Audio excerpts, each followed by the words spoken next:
Good morning बच्चों। पुनः हम क्लास 11th सब्जेक्ट फिजिक्स आप लोगों के सामने लेकर के उपस्थित हैं और इसमें आज रहेगा लंबाई का मापन, मेजरमेंट ऑफ लेंथ। हेडिंग डाल लीजिएगा, लंबाई का मापन रहेगा लेसन का नाम, मेजरमेंट ऑफ लेंथ। इसके पहले वाले वीडियो में हम आप लोगों को मापन की पद्धतियां सब बता दिए हैं, MKS, CGS, FPS और SI। SI पद्धति हमने बताया अंतर्राष्ट्रीय पद्धति है, उसमें 10 की पावर को ध्यान में रखा जाता है और मात्रक तो देखा जाए MKS वाला ही लगता है, लेकिन यह पद्धति पूरे राष्ट्र में मान्य होती है। अगर इस पद्धति का प्रयोग आप लोग करेंगे तो सब लोग उसको मानते हैं, लेकिन और जो पद्धतियां 3 हैं उनको किसी विशेष स्थान पर ही मान्यता मिल पाई है। इस वजह से SI पद्धति आज हम लोग उसी पर जो है चल रहे हैं।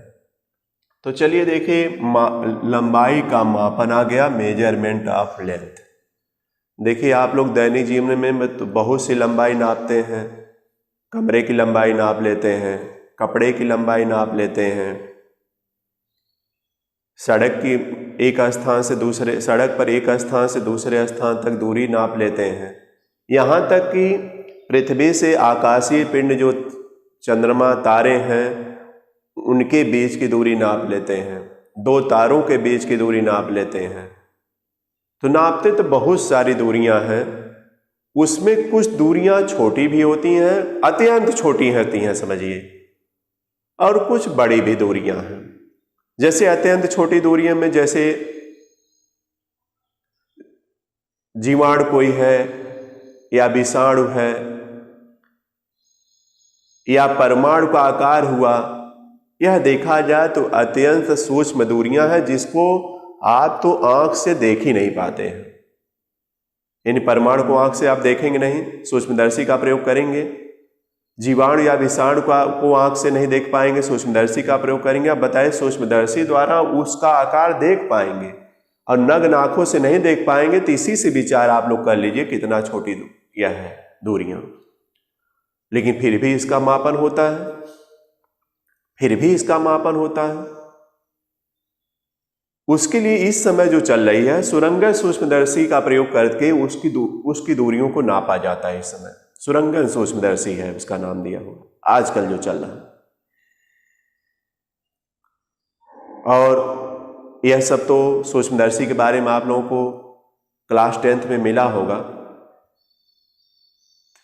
उसमें देखिए एंगस्ट्रॉम, छोटी दूरियों के लिए एंगस्ट्रॉम माइक्रोन का प्रयोग होता है ज़्यादा, इसकी जानकारी होना चाहिए।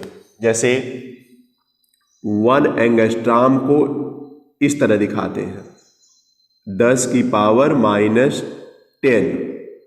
मीटर होता है, यानी 1 एंगस्ट्रॉम बराबर 10 की पावर -10 मीटर।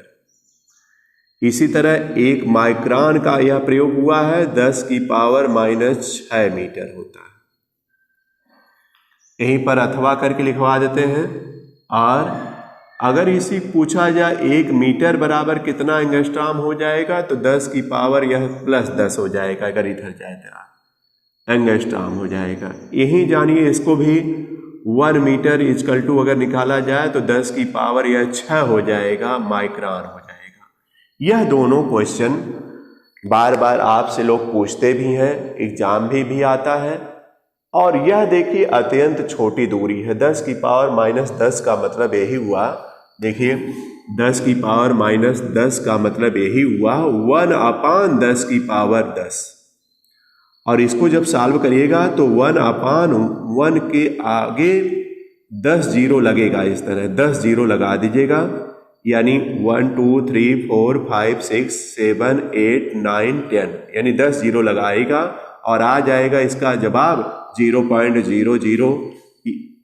2 हुआ, 3 4 5 6 7 8 9, इसके बाद तब 1 आएगा। बताइए कितना छोटी दूरी है।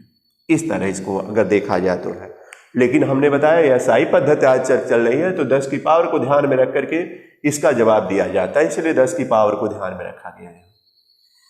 और इससे आसानी भी रहती है। इतना लिखने से अच्छा है कि यह लिख दिया जाए।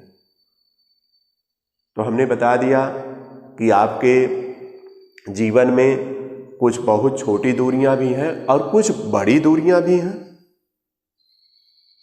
बड़ी दूरियों में जैसे पृथ्वी तल से चंद्रमा की दूरी, पृथ्वी तल से सूरज की दूरी या दो तारों के बीच की दूरी, ये बड़ी दूरियां हैं। बड़ी दूरियों के लिए इसको नोट कर लीजिएगा आप लोग, यह हेडिंग डाल लीजिएगा, बस इसको नोट करते जाइएगा, इसको नोट कर लीजिए आप लोग, इसके अलावा समझते जाइए। इस पॉइंट को नोट कर लीजिएगा। बड़ी दूरियों में चलते हैं तो प्रकाश वर्ष मिलता है, इसमें हेडिंग डालिएगा प्रकाश वर्ष। प्रकाश वर्ष, लाइट ईयर।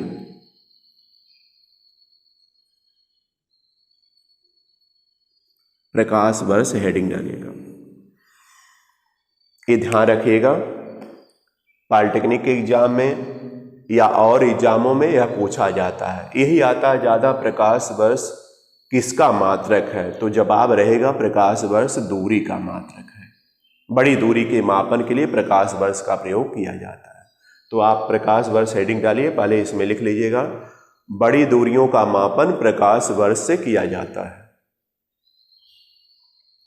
बड़ी दूरियों का मापन प्रकाश वर्ष से किया जाता है। नोट करते जाइए।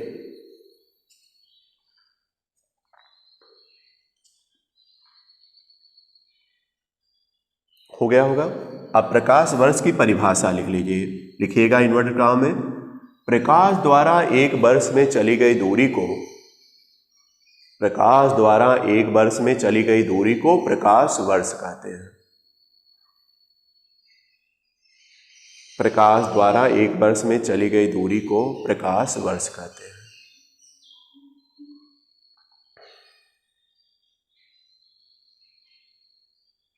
हो गया होगा, समझ में आया होगा। तो प्रकाश वर्ष किसका मात्रक है? दूरी का मापन, दूरी का मात्रक है। प्रकाश द्वारा एक वर्ष में चली गई दूरी को क्या कहते हैं? प्रकाश वर्ष कहते हैं। और एक प्रकाश वर्ष अगर देखा जाए, लगभग हम लिखवा रहे हैं, एक प्रकाश वर्ष बराबर 10 की पावर 16 मीटर होता है। अगर इसको किलोमीटर में करिएगा 10 की पावर 13 हो जाएगा किलोमीटर।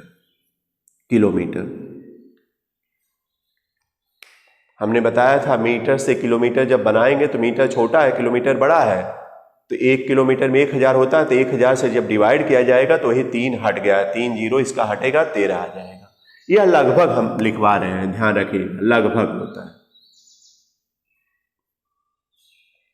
10 की पावर 16 मीटर अथवा 10 की पावर 13 किलोमीटर, यह लगभग हम लिखवा दिए आप लोगों को। तो याद रखिएगा इसको ध्यान से। इसके बाद अब चलिए देखिए, छोटी दूरियों के मापन के लिए जैसे अवगाद्रो, जैसे परमाणु का आकार आपको नापना है, तो परमाणु में 3 कण होते हैं, प्रोटॉन, न्यूट्रॉन और इलेक्ट्रॉन। तो परमाणु की साइज जब नापना होता है तो उसमें अवगाद्रो संख्या एक आती है, जिसकी वैल्यू होती है 6 अवगाद्रो संख्या की वैल्यू भी नोट करिए, अवगाद्रो संख्या। हम इसमें मेन पॉइंट केवल नोट करा रहे हैं। अवगाद्रो संख्या को एन से दिखाते हैं, कभी कभी एन से भी दिखाया जा सकता है, एन से दिखाया कैपिटल 6.023 इंटू 10⁻23, यह रहेगी वैल्यू अवगाद्रो संख्या की, 6.023 इंटू 10⁻23, यह अवगाद्रो संख्या की वैल्यू है। यह सब जीके का क्वेश्चन है और तो सब थियरी है, समझिएगा उसको। तो देखिए, इसके द्वारा भी परमाणु के आकार का मापन किया जाता है, और यह आकार तो बहुत छोटा होता है, तो इस तरह गणना करके निकालते हैं। यह केमिस्ट्री में अभी आप लोग पढ़ेंगे, तो केमिस्ट्री में पढ़िएगा तो हाँ आपको ज्यादा समझ में आएगा। फिर देखिए, इसके अलावा बड़ी दूरियों के मापन के लिए प्रतिध्वनि के आधार पर, जैसे एक दिया है, प्रतिध्वनि के आधार पर बड़ी दूरियों का मापन किया जाता है आधार पर। जैसे यहां पर कोई अगर पिंड है, यहां से इसकी दूरी नापना है, तो यहां से कोई किरण जाएगी, और किरण जाएगी तो फिर वापस लौट कर भी आएगी, यही प्रतिध्वनि हुई। यह किरण गई और फिर वापस भी लौट कर आई इस तरह। तो जाने में लगा समय और आने में लगा समय, ये दोनों देखिए है। तो इसके हिसाब से आप जानते हैं चाल बराबर होती है, चाल बराबर दूरी अब बटे क्या होता है, समय। अब अगर चाल आप v मानते हैं, इसकी चाल जो किरण गई है इसकी v मानते हैं, दूरी यहां से यहां तक अगर यस आप मान रहे हैं तो यस हो जाएगा। और समय जो आया है देखिए, यहां से यहां तक जाने में लगा समय या यहां से यहां तक आने में लगा समय लगा है t बाई, यहाँ पर t बाई अगर पूरा समय जो है अगर माना जाए यहां से यहां तक जाने और यहां से यहां तक आने में लगा है समय t, तो एक t बाई अगर एक तरफ का समय लिया जाए तो t बाई 2 आएगा। अब t बाई 2 के आधार पर इसमें जो भी चाहेंगे आप निकाल सकते हैं अगर ऐसा है तो। यह प्रतिध्वनि के आधार पर, यह देखिए जो t है हम रखे हैं वह यहां से यहां तक जाने में लगा समय प्लस यहां से यहां तक आने में लगा समय, दोनों समय जैसा आप मानेंगे उसी तरह वैल्यू आएगी। तो इस तरह प्रतिध्वनि के आधार पर है। लेजर विद्युत के आधार पर भी है। लेजर में प्रकाश किरणों को छोड़ा जाता है और वह प्रकाश किरणें पिंड से टकराकर फिर वापस आती हैं और उसके हिसाब से फिर इसी तरह फार्मूला लगा करके हम लोग दूरियों का मापन कर लेते हैं। तो आया होगा समझ में। देखिए लंबाई के मापन में और भी हमने बताया, जैसे kilometre, hectometre, decametre, metre, decimetre, centimetre, millimetre का भी प्रयोग होता है। 1 किलोमीटर में कितना मीटर होता है, 1000। आपको फार्मूला हम समझाए दिए थे इसीलिए पहले। 1 हेक्टोमीटर बराबर कितना मीटर, तो 100 आएगा। हेक्टो और मीटर के बीच में 2 बार 10 आएगा, देख लीजिएगा 2 बार 10 आएगा तो 10 × 10 हो जाएगा। लेकिन अगर पूछा जाए 1 मीटर में कितना हेक्टोमीटर, तो आप बताइए छोटे से बड़े जाना है तो 1/100 हो जाएगा, यानी जिसका आंसर 0.01 आ जाएगा।